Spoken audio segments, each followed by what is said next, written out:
সকালবেলা অ্যালার্ম বাজে, চোখ খোলেন আবার বন্ধ করেন। তারপর মনে মনে বলেন, আমি কি সত্যি এতটাই দুর্বল?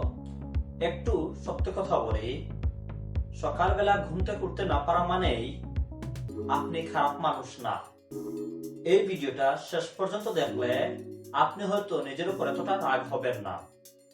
আমরা কি দেখি, কেউ ভোরে উঠে দৌড়ায়, কেউ বই পড়ে, কেউ সফল, আর আমরা দেরিতে উঠি আর নিজেকে দোষ দেই।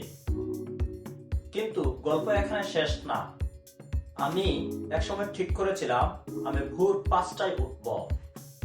অ্যালার্ম দিলাম, অ্যালার্ম বেজে উঠল। চোখ খুলতাম আর মনে মনে বলতাম, আর 5টা মিনিট। এই 5 মিনিট কখন যে 1 ঘন্টা হয়ে যেত নিজেই বুঝতাম না। রাতে মনে হতো আমি ঠিকভাবে কিছুই পারি না, কিন্তু সমস্যা অন্য জায়গায় ছিল। চলুন এবার জেনে নেই আসল কারণগুলো।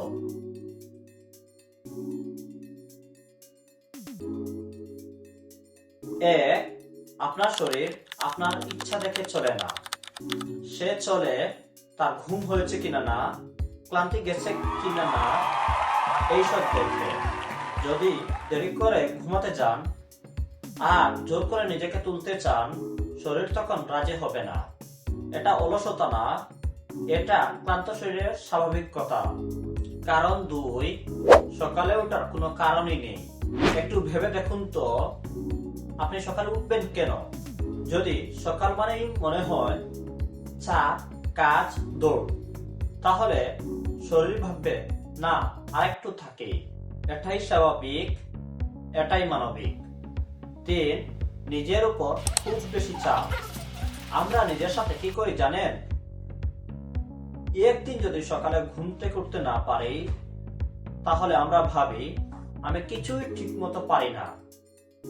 এই কথাগুলো শক্তি দেয় না, ভয় দেখায়। আর ভয় থাকলে পরের দিন সকালে উঠা হয় না। আপনাকে একটি পরামর্শ দিতে চাই। এই কাজটি ছোট, তবে কিন্তু কাজের। একদিনে সব বদলাতে যাবেন না।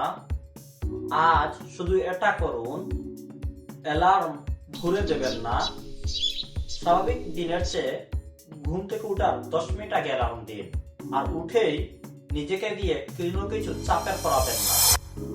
জানালার কাছে যান, 1 গ্লাস পানি খান। শরীরকে বলুন, আমি জেগে আছি, চাপের কিছুই নেই।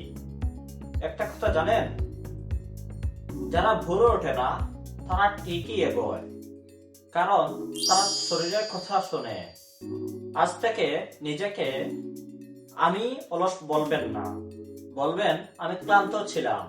এই কথাটা মানুষ নিজের জন্য একটা দয়া। এই ভিডিওটা যদি আপনার নিজের মতো লাগে, তাহলে আপনি একা না।